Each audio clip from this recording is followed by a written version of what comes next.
जय जय श्री राधे, जय जय श्री राधे, जय जय श्री राधे। विश्व के करोड़ों करोड़ों कृष्ण भक्तों को श्री कृष्ण नाम के रस में, श्री राधा नाम के रस में डुबोने वाले, उस रस को जन जन तक पहुंचाने वाले, मैं तो कहूँ प्रिय राधा माधव की प्रिय सखी, विनोदनी सखी, जिन्हें आप और हम विनोद अग्रवाल जी के नाम से जानते हैं। आज उनका जन्म महोत्सव है। सभी को गुरुदेव के जन्म महोत्सव की बहुत बहुत बधाई, बहुत बहुत शुभकामनाएं। एक अनुभव शेयर करना चाहता हूं आप सभी के साथ में कि एक विश्व स्तर पर व्यक्तित्व पहुंचने के बाद, एक विश्व स्तर पर लोगों के हृदय में अपना स्थान बनाने के बाद, गुरुदेव का जीवन बहुत ही सरल, बहुत ही सौम्य और मैं कहूँ तो साधारण मनुष्यों में ये गुण नहीं हो सकते जो विशेषताएं उनमें रही। मैं आपको एक घटना बता रहा हूँ कि हम लोग एक संकीर्तन करने के लिए बाहर गए हुए थे और जिनके घर में हमें रुकना था, जिनके घर में हमारा व्यवस्था की गई थी रुकने की, तो उनके घर में रात्रि भोज का कार्यक्रम था। तो सभी लोग रात्रि भोज के लिए उनके घर में पहुँचे।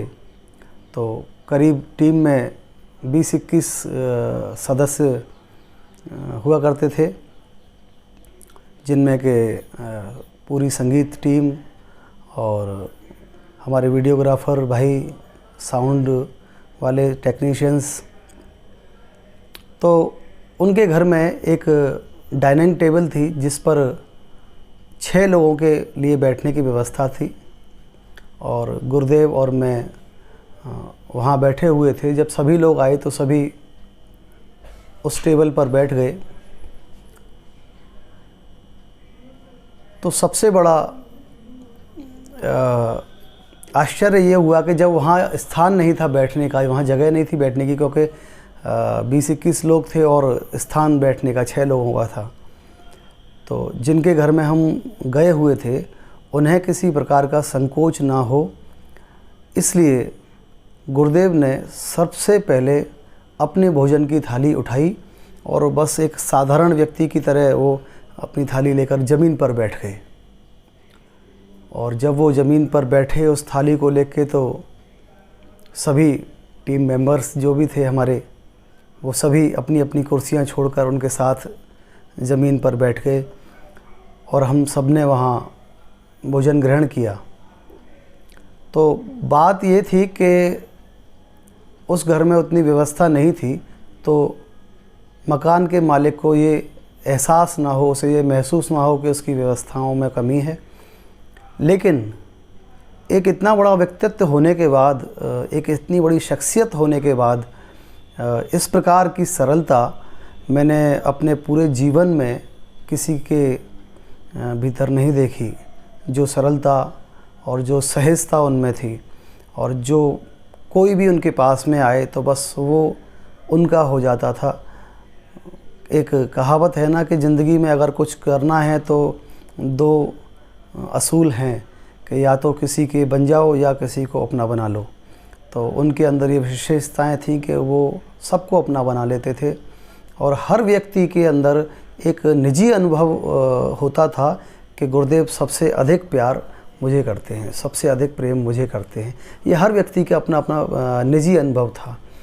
तो ये अनुभव मैं समझता हूँ कि जब हम मंदिर में जाते हैं तब हमें होता है कि भगवान का विग्रह हमारे सामने है, तो हमें ये प्रतीत होता है कि जैसे भगवान हमारी ओर देख रहे हैं। लेकिन ठीक उसी प्रकार से जब हमारे पास में भी कोई खड़ा होता है तो उसे भी यही प्रतीत होता है कि प्रभु हमें निहार रहे हैं। उसके पास भी और कोई खड़ा होता है तो उसे भी यही लगता है कि प्रभु हमें निहार रहे हैं। तो वो समदृष्टि ईश्वर के भीतर है कि सबको एक जैसा देखें, और वही समदृष्टि गुरुदेव के भीतर भी है। और उन्होंने समदृष्टि से सबको एक साथ देखा और एक साथ एक समूह में बांधने का सफल प्रयास किया। तो हमारा जीवन धन्य है कि हम उनके सानिध्य में रहे। उन सब का जीवन धन्य है जो उनके साथ चाहे एक दिन के लिए चाहे सालों के लिए मंच पर रहे। उन सब का जीवन धन्य है जिन्होंने उनके माध्यम से श्री राधा नाम श्री हरि नाम का रस पिया। उन सब का जीवन धन्य है जिन्होंने एक बार भी उनका दर्शन किया। उन सब का जीवन धन्य है जिन्होंने कभी अपने हाथों से उनकी सेवा की। तो ऐसे व्यक्तित्व और ऐसी शख्सियत इस पृथ्वी पर हमेशा नहीं आती है।